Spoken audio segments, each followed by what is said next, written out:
은퇴 후 재무설계 고민해보는 순서입니다. 네. 저희가 몇 주간에 걸쳐서 국민연금을 똑똑하게 활용하는 방법에 대해서 이야기를 나누고 있죠. 네, 오늘은 이 국민연금을 연장시키는 방법들에 대해서 이야기를 나눠볼까 합니다. 한국투자증권 은퇴설계연구소의 강성모 수장님 자리하셨습니다. 어서 오세요, 수장님. 네, 안녕하세요. 안녕하세요. 네. 네. 저희가 오늘 이야기해볼 그 개념이 반납, 선납, 추납 뭐 이런 것들인데요. 네. 먼저 이렇게 하나씩 살펴보도록 하겠습니다. 먼저 반납, 이 개념, 그리고 언제 활용하면 좋을지 좀 말씀해 주세요. 예, 그 반납이라고 하면은 지난 시간에 이제 그 반환 일시금에 대해서 소개해 드렸잖아요. 그러니까 10년 납입 기간을 채우지 못하고 60세가 됐을 경우에는 연금 수령이 아니라 일시금으로 받게 된다라는 건데요. 네. 근데 그런 경우, 그리고 또 예전에는 저런 게 있었습니다. 그러니까 98년까지는 실직을 하면은 실직 상태에서 1년이 지나면은 그냥 국민연금을 일시금으로 받을 수 있었어요. 그러니까 그 당시에 이제 생활고가 좀 어려운 생활고에 시달린다거나 그런 마땅한 소득이 없기 때문에 그 생활 보장을 위해서 그냥 60세까지 이 금액을 동결시키는 게 아니라 일시금으로 이렇게 이 지급을 하긴 했는데 그런 것들을 이제 와서 그 지금 시점에서 그 그러니까 일시금을 반환하는 거죠. 그래서 그걸 그 일시금 반납인데 그래서 그 반납이라고 하는 거고요. 그렇게 될 경우에는 어떤 효과가 있냐면은 그 일시금으로 받은 그 금액에 대해서 다시 이 권리가 복원이 되는 거예요. 그러니까 그 과거에 한 7, 8년 그 국민연금에 가입했다가 일시금으로 받았다. 그런데 그거를 다시 그 반납을 했다. 그러면은 그 7, 8년에 해당했던 가입 기간이 다시 되살아나서 결국은 60세 이후에 연금 수령도 가능해지고 또 연금 수령 조건도 좋아지는 거죠. 그러면 그 받은 돈만 그대로 뭐 주면 되나요? 뭐 이자를 붙이나요? 어떻게 돌려줘야 될까요? 시간이 하도 흘렀기 때문에요. 네. 받은 돈만 그대로 내면은 굉장히 유리한 거죠, 사실은. 그런데 네. 그럴 리는 없을 것 같고.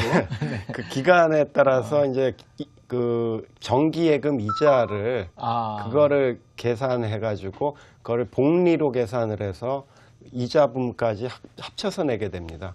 그러니까 그 계산을 얼핏 해보면요. 예전엔 사실 지금 정기예금 금리보다 굉장히 높았거든요. 네. 그러니까 이제 매년 일시금으로 받은 시점 이후에 매년 1년 만기 정기예금 금리를 계속 계산을 해서 그럼 지금까지 그 돈을 정기예금에 넣었을 경우에는 얼마가 됐을 것이다라는 계산이 나올 거 아닙니까? 그럼 이제 그 금액을 다시 반환하는 건데, 반납하는 건데, 예를 들어서 5년 전에 받은 일시금을 반납을 한다 하면은 받은 금액이 1.2배 정도를 이제 내야 되고요. 10년 정도 경과한 경우에는 1.5배, 그리고 15년이 경과한, 15년이라고 하면은 지금 한 1998년 정도 되겠죠. 그러니까 그 정도 때 그때쯤 받은 일시금은 그 금액의 2.1배, 2배 이상을 이제 반납금으로 내야 됩니다. 근데 그게 그 뭐 굉장히 부담스러운 측면은 있지만은 사실상 추후에 그 연금 수령 조건이나 이런 걸 따져보면은 더 유리한 측면이 많습니다. 네, 이렇게 해서 반납에 대한 개념 살펴봤는데요. 다음은 추납입니다. 이 사정상 국민연금을 제때 내지 못했을 경우에 나중에 그 부분만큼을 추후에 내는 제도인데 좀 더 자세한 설명 좀 부탁드릴게요. 예, 그 국민연금에 가입한 상태, 그러니까 뭐 사업장 취직을 해 있던 상태거나 아니면은 뭐 지역가입자로 소득활동을 하다가 그게 이제 휴직을 한다거나 아니면은 그 실직을 할 경우, 그리고 또 병역 의무 수행을 위해서 이제 군 입대를 한다거나 그러면 기간은 소득 활동이 없기 때문에 사실상 납부 예외 신청을 하면은 국민연금 보험료를 내지 않게 되거든요. 네. 근데 납부 예외를 해서 그 납부에 예외된 기간만큼은 사실 이제 가입이 안 된 걸로 처리가 되는 거죠. 그리고 다시 복직을 하거나 군대에 갔다 오면은 제대로 해서 다시 직장에 복귀를 하면은 다시 이제 그 연금 가입이 들어가는 건데요. 근데 이제 이런 납부 예외 기간이 길면은 나중에 이 전체 자기 생애 전체 연금 가입 기간을 훼손하는 기간이 아니에요. 네. 그러니까 그거 자체가 나중에 연금 수령에 좀 안 좋은, 그러니까 부정적인 영향을 미칠 수도 있고, 그러니까 그 기간을 만회하기 위해서 그 기간에 내야 되는 금액만큼을 추후에 내는 거죠. 네. 그러니까 다시 복귀가 돼가지고 그런 걸 이제 추납이라고 하는데, 이 연금 보험료를 추후에 이렇게 납입한다라는 의미에서 추후 납입, 준말로 추납이라고 표현을 하고 있습니다. 아, 네. 그렇군요. 그렇다면 추납할 때 보험료 정산은 어떻게 되는지가 궁금합니다. 네. 원래 내야 할 시기가 있었을 거고 또 지금 이제 내기 때문에 그 시점 이를테면은 연금 그 납부액과 지금 또 소득에 따른 이 두 가지가 있는데 어떤 기준으로 이게 보험료가 정산이 될까요? 예, 일반적으로 그냥 추정한다라면은 기대하기에는 납부 예외 기간 동안 보험료를 못 냈으니까 그때 냈어야 될 금액을 아까 그 반납같이 예, 그 그러면 금액을 될것 이제 같은데. 정기예금 이자로 가중을 해가지고 지금 계산을 해서 내면 되지 않을까라고 생각할 수 있는데 그렇지 않고요. 현실적으로는 실제 이 제도상으로는 추납 금액은 추납 시점, 그러니까 내가 다시 옛날 납부 예외 기간에 보험료를 내겠다라고 결정을 해서 신고할 때에 본인이 원래 그 시점에서 내고 있는 보험료가 있지 않습니까? 네. 그 금액을 기준으로 해서 납부 예외 기간 곱하기 한 금액이 그 최종적으로 추납 보험료 금액이 산정이 됩니다. 네. 그러니까 그럼 소득이- 현재 소득 기준으로 낸다는 거죠. 그럼 소득이 이렇게 많이 오른 사람은 좀 억울하겠어요? 그런 측면이 있죠. 그래서 그래서 뒤에도 말씀드리겠습니다만은 추납 같은 경우는 되도록이면은 그 소득이 많이 오르기 이전에 빨리 결정을 해서 추납 시점을 앞당길 필요도 있고요. 또 그 뒤로 가더라도 자기 소득 수준이 굉장히 좀 평균적인 생애 평균적인 수준보다 좀 떨어진 상태다. 그때 추납을 하는 게 더 유리할 수도 있죠. 아, 그렇군요. 네. 네, 이번에는 마지막인 선납 개념으로 넘어가 보겠습니다. 어떤 경우에 유리한지도 좀 함께 설명을 들어볼까요? 예, 선납의 경우는 이제 뭐 말이 쉽죠. 이거는 좀 미리 낸다라는 건데요. 네. 그러니까 왜 보험료를 미리 내느냐? 근데 미리 내면은 미리 내는 만큼 그 금액이 좀 줄어들죠. 절약이 되죠. 왜냐하면은 제가 만일 지금 금액으로 앞으로 5년 동안 500만 원 정도를 낼 금액이 있는데 계산이 되는데 그걸 미리 내면은 그 500만 원에 대한 5년 동안의 정기예금 금리만큼은 할인이 돼서 낼 수 있거든요. 네. 대략 한 10% 정도 지금 기준으로는 줄어든 금액을 일시에 미리 납부를 할 수 있습니다. 근데 이건 어떤 식으로 활용이 되냐 하면요.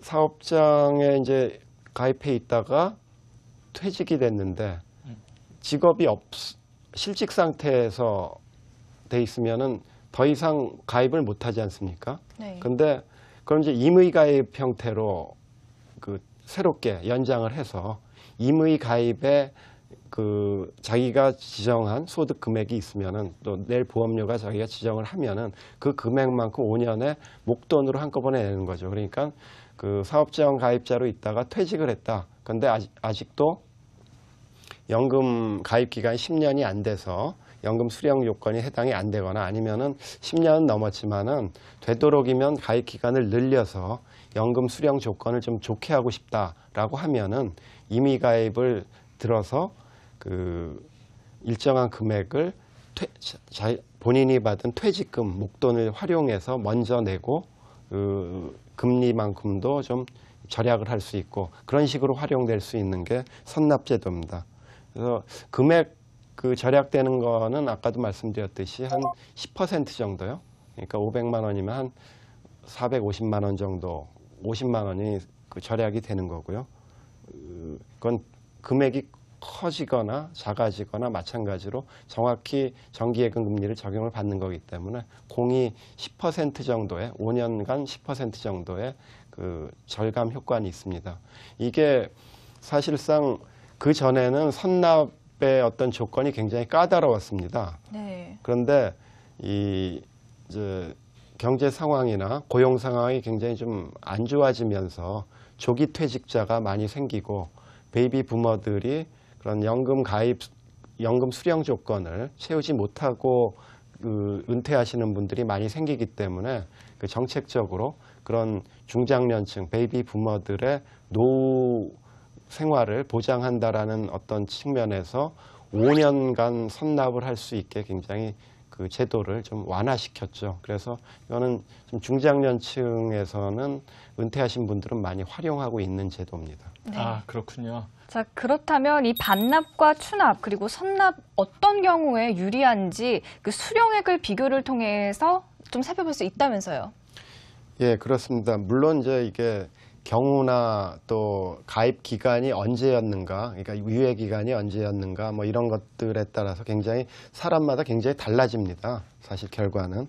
근데 일반적으로 말씀을 드리면은 반납의 경우에는 1998년 이전에 그 실직하고서 1년 동안의 실직을 유지한 상태에서 그 일시금을 받으신 분은 거의 웬만하면은 2배 정도에 되는 목돈이라도 반납을 하시는 게 굉장히 유리합니다. 왜 그러냐 하면은 그 당시에는 사실상 국민연금 제도가 굉장히 이 우월한 제도였어요. 지금의 그 개선된 제도보다는. 네. 그래서 소득 대체율이 70%였습니다. 그러니까 지금 뭐 45% 이런 수준으로 계속 떨어지고 있는데, 그런데 그 과거에 98년 이전에 소득 대체율이 70%였던 그 조건을 그대로 다시 복원을 할 수 있어요. 예, 그러니까 지금 조건에서 돈을 추가로 내는 것보다 훨씬 더 많은 금액을 수령할 수 있는 거죠. 아. 그렇기 때문에 그 98년 이전에 그런 경우 실직 상태에서 받으신 일시금은 언제든지 반납을 하는 게 굉장히 유리하고요. 또 다른 경우는 해외 이주를 했을 경우 그 가입 기간이 10년이 안 됐는데 중간에 해외 이주를 하게 됐다. 그래서 다시 이제 또 국내로 되돌아왔는데 그걸 살리기 위해서 반납을 할 경우에는 이주할 때 일시금을 받을 경우에 어떤 국민연금 제도 조건이었느냐 여기에 따라서 굉장히 달라지는데요. 네. 과거로 올라갈수록 그 일시금을 받았던 시점이 점점 더 현재 시점보다 멀어질수록 반납을 하는 게 유리한 걸로 판단이 됩니다. 아, 그렇군요. 그렇다면 추납의 경우는 어떤 효과를 기대할 수 있을까요? 예, 추납의 경우에는 이 소득별로 상당히 좀 다양하게 나타날 수 있는데요. 그 60세가 돼서 연금 수령 요건이 딱 됐는데 이 기간을 좀 더 늘리고 싶다. 그래서 과거에 그 납부 유예를 했던 기간을 살리기 위해서 추납을 한 경우하고 그거 없이 그냥 그 현재까지 실제로 낸 금액만 가지고 연금 수령을 받을 경우하고 비교를 해보면은 그 80세까지 산다라고 가정을 했을 때요. 그러니까 평균적으로 80세 기대 수명을 가정했을 때는 중위소득까지는 유리해집니다. 그래서 한 그 1.33배까지 납입한 금액, 추납한 금액의 1.33배까지 수익 비율이 나오는데요. 고소득으로 올라갈수록 굉장히 떨어져서 최상위 소득 같은 경우는 0.35배, 낸 금액의 0.35배 정도밖에 되찾지를 못해요. 그러니까 결국은 중위소득 정도까지는 추납을 하는 게 굉장히 유리하고 그 이상의 소득 수준이 되면은 추납을 하는 것보다는 사실 그 돈을 개인적으로 다른 식으로 투자나 저축 활동을 통해서 그 회수를 하는 게 더 유리하지 않나 싶고요. 물론 이거는 또 80세 기준이기 때문에 네. 그 수명이 90세, 90세 이상으로 올라가면 올라갈수록 이 기준은 굉장히 떨어지죠. 그래서 결국은 100세까지 수명이 간다라고 하면은 뭐 고소득자도 추납을 하는 게 더 유리하다라고 나올 수 있고요. 네. 그럼 이 선납의 경우는 이 가입 기간을 늘리기 때문에 이 연금 수령액도 조금 증가할 수 있지 않을까요? 그렇죠. 그렇게 볼 수 있는데요. 연금 수령액은 분명히 증가하는데 그럼 좀 전에 말씀드렸듯이 선납을 위해서 들어간 목돈 투자 비용하고 비교해 볼 때 그만큼 그에 상응하는 만큼 늘어나느냐 여부인데요. 네. 예, 선납의 경우에는 웬만하면은 이 최저 소득 수준 내지는 중위권 이하 소득 수준이면은 선납이 굉장히 유리합니다. 그런데 이것도 추납과 비슷하게 소득이 점점 올라갈수록 오히려 불리한 결과가 나올 수도 있어요. 그러니까 이건 자기 소득 수준에 따라서 그 면밀히 검토를 하셔야 되는데, 근데 이제 선납이라는 게 결국은 소득 활동이 중단이 돼서 임의가입 형태로 그 선납을 하게 된다라면은 선납의 금액을 자기 스스로 정할 수가 있거든요. 네. 임의가입이라는 게 이제 최저 수준이 89,100원 뭐 이렇게 되니까요. 그러면은 자기 소득이 상당히 상위에 있었는데 이제 퇴직을 하고, 그런데 퇴직한 이후에도 기간은 늘리고 싶어서 5년 정도 선납을 하고 싶다 하면은 임의가입을 하셔서 최저 한도 수준으로 기준으로 납입 금액을 산정해서 선납을 하시면은 그게 그런 경우에는 굉장히 유리해질 수가 있죠. 그래서 그 선납의 경우는 어떤 경우에도 불구하고 자관 소득 금액 보험료를 낮출 수 있으면은 낮춘 상태에서 기간 연장 효과가 있기 때문에 그 자체로는 유리하다라고 볼 수 있겠습니다. 네. 네. 국민연금 납부 방법 이렇게 통장에서 그냥 가져가는 심플한 것만 있는 줄 알았더니 생각보다 이렇게 좀 여러 가지가 있는 것 같습니다. 네. 이제 납부 방법 여러분들 머릿속에 좀 그림이 그려졌을 것으로 생각합니다. 네, 꼼꼼히 체크하셔서 여유로운 노후 준비하시기 바랍니다. 지금까지 한국투자증권 은퇴설계연구소의 강성모 수장님과 함께했습니다. 오늘 말씀 고맙습니다. 예, 감사합니다.